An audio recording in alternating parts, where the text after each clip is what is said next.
the challenge of the Yukon. I'm king, and you husky!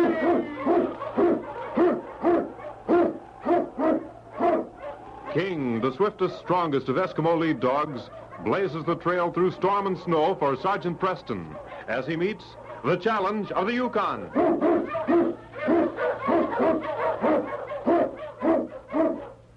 Sergeant Preston was typical of the small band of Northwest Mounted Police who preserved law and order in the Yukon during the gold rush of '98. That was the year that brought over 50,000 men swarming into the Klondike region, and the greed for gold led to frequent violence and bloodshed. But in spite of the odds against them, the force preserved a splendid record in maintaining the right. The challenge of the North was answered, and justice ruled triumphant.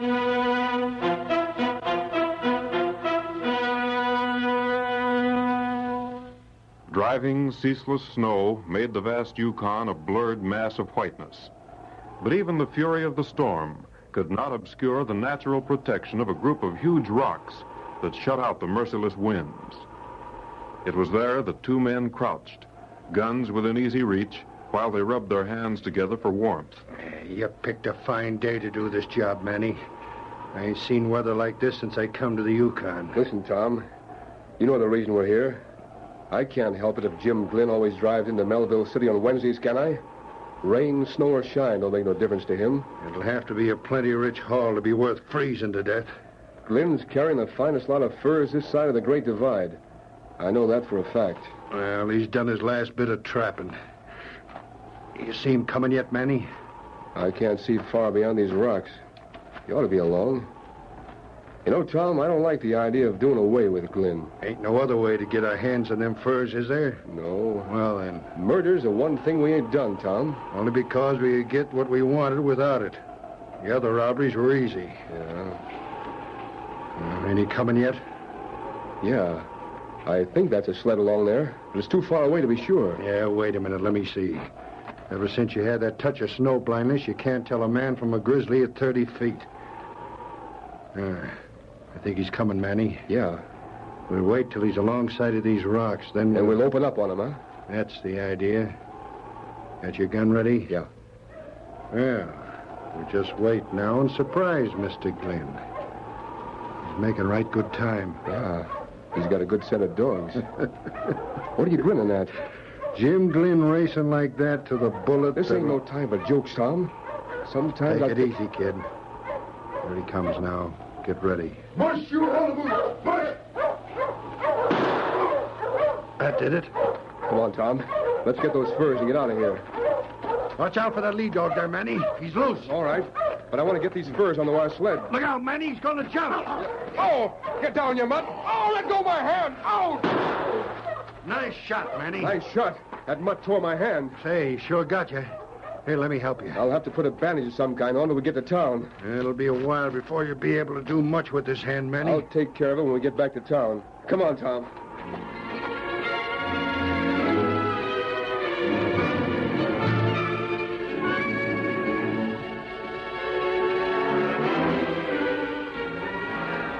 The snow covered tracks almost as soon as they were made, so Sergeant Preston, heading for Melville City, had no way of knowing that he was trailing a murdered man. But as they neared the rocks, the great dog King sensed death in the air. What is it, King, huh? All right, fella, you lead the way. Ho, you huskies. Ho, boys. Why, King, there's nothing but snow. Nuzzling around this snow won't get... King, there's a body here. So this is why you... Why, it's Jim Glynn.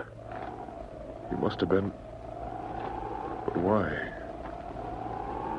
Shot through the heart. And his dog. So they killed the dog, too.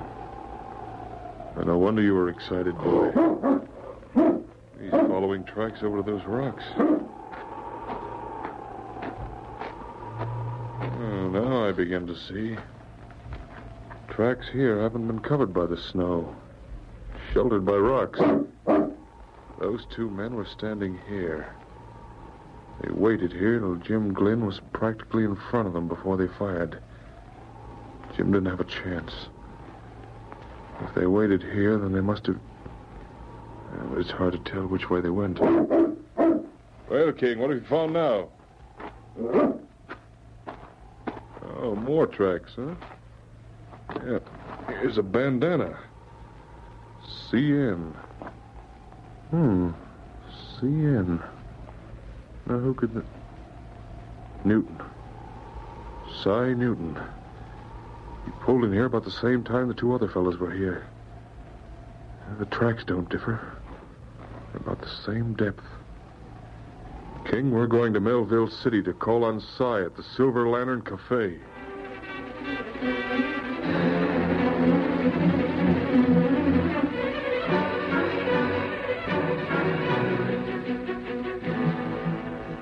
Cy Newton sat at the table in a back room of the Silver Lantern Cafe, resting his head on his hands.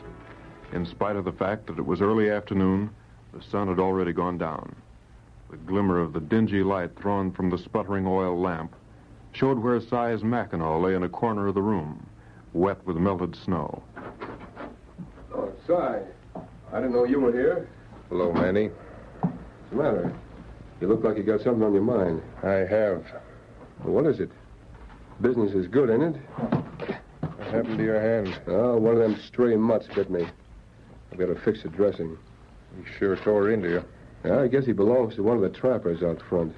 Ain't no use lying to me, Manny. Lying, do you? Yeah, I know how you got that dog bite. I don't savvy what you're driving at. Come on, we'll have a few drinks. You're just down the dumps. Oh, Manny, I ain't just down in the dumps. I know how you got that dog bite, and I know where you got it. What do you mean? I mean we're through, Manny. I've been keeping quiet for a long time now, but there's a limit to everything. What I saw today was... All right, Cy, let's have it. Come on. Well, I knew when you was taking cash from the safe, Manny. But I figured if you needed it, that was your business, so I didn't say anything. Then you started bringing them low-down friends of yours in here. You better be careful what you say, Cy. I'm getting this off my chest, and then you're getting out of here. Even when them mangy-looking crooks was fleecing everyone who'd play a game of poker with them. Because they was your friends, it was all right. And as long as I got half interest in this cafe, they can still come here. If you're smart, you'll get out of the Yukon, Manny. When them fur robberies started, I didn't connect anything at first. That is, I didn't till you began flashing around so much extra money. I won that money at poker. You ain't never held a winning poker hand in your life, and you know it. But I got all I can take this morning. I was at Split Rocks, Manny, and I saw what happened to Jim Glynn. Why, you... Oh, don't worry, I'll keep quiet. You're clearing out of this cafe. You and all your friends, Manny. You and me are through, do you hear? I don't care if I ever see you again. Not gonna be that... Manny and Cy didn't realize that as they talked, their voices took on the loud, argumentative ring that carried to the ears of Manny's friends, playing poker in the back of the cafe. Well... It's us, Manny. The door opened, and led by Tom Bryant, 6 men filed into the room, their hands resting on their guns. Cy's appraisal of their worth left no margin for improvement. The dregs of the Yukon stood in that room, and Cy, as he glanced over the lot of them, shivered. Well, We thought you might... this is a private argument. You boys can clear out. They can clear right out of the cafe while they're at it. Are you going to tell them, Manny, or will I? You'll regret this, Cy. I ain't regretting nothing. Only thing I'm sorry for is the day we went into business together. I think we better stick around, boys. Now get out, all of you. You can't prove a thing, Cy. I can prove everything I said. That hand of I yours was... told you you'd better get him out of the way. If you won't drop him, I will. What the? My arm! Let go of my arm! I'm going to finish you off right now. Drop that gun, Manny. Why, you yellow skunk. You ain't hit, Manny? Manny. Manny. No, you don't. You've done what you set out to. Here, let me see that man. You better take care of Newton, Mountie. You still got life in him. Come on, Rube. After you two help me carry him out. Just a minute. All right, boys, come on.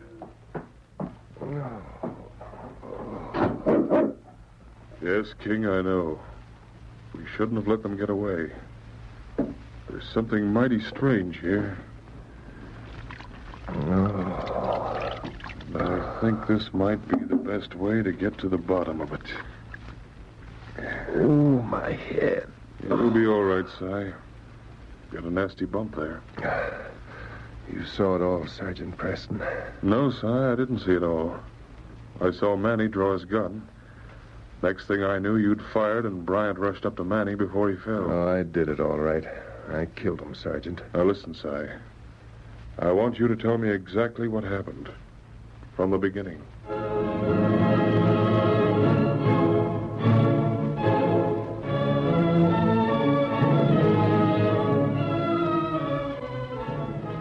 Then when I tried to go up to him, Bryant... Yes, I know. Bryant's pretty free with his fists. I didn't aim to do no shooting. I didn't even think I hit him when he dropped. You couldn't hit the front of a house at 10 feet, Si. What are you looking for, Sergeant? Manny drew first. I saw him. Yeah, but what's that got to do with it? He could have easy killed me and... Oh, well. I guess it's up to you now, Sergeant. I'll just come along with you. Wait a minute.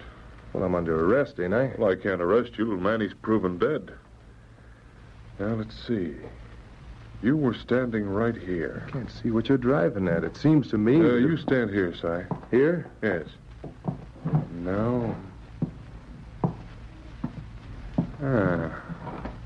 I thought so. What? I've got a murderer to catch, Si, and I need your help.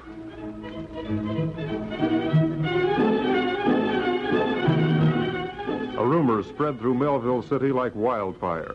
As one man told another, the story gained importance. Soon, even the most incredulous of the miners were repeating the news. Sergeant Preston brought Jim Glynn into Melville City on his sled. Jim, badly wounded, was being cared for in a room at the Silver Lantern, and Si was held in jail. Will he be able to name the men who robbed him, Sergeant? If Jim Glynn is able to speak, he'll undoubtedly name the men who tried to murder him.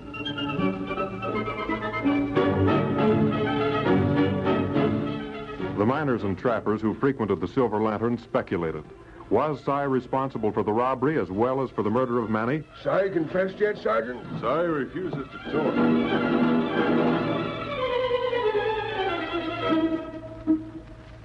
Did you hear the news, Manny? Yeah. Preston's waiting for Jim Glynn to talk. Wonder if Glynn saw us. We can't take no chances. He might have had a good long look at us while we was low in our sled. What do you aim to do? We'll make sure he don't talk.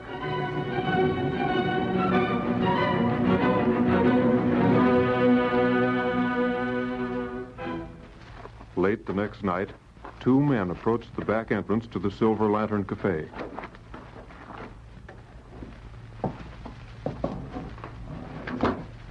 Lucky you had that key, Manny. Yeah. Si ain't been around to change a lock. Can't change much when you're in jail. Come on, let's get this over with.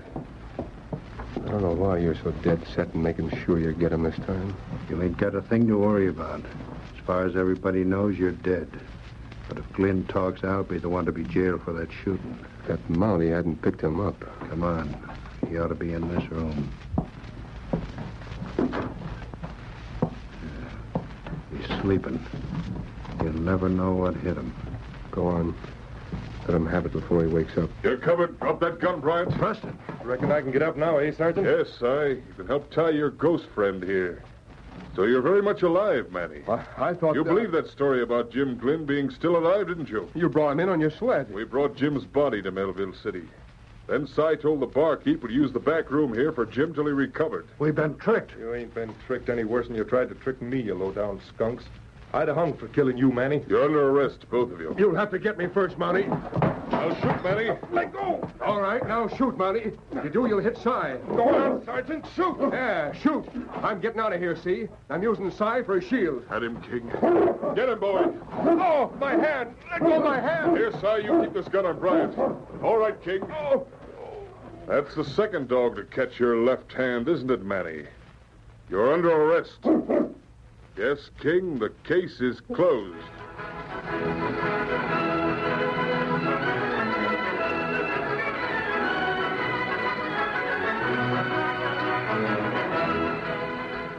Challenge of the Yukon, a copyrighted feature of the Challenge of the Yukon Incorporated, brought to you every Saturday at this time, originated in the transcription studios of WXYZ Detroit. The characters and events in tonight's drama were fictitious. Bill Morgan speaking. This is the Michigan Radio Network.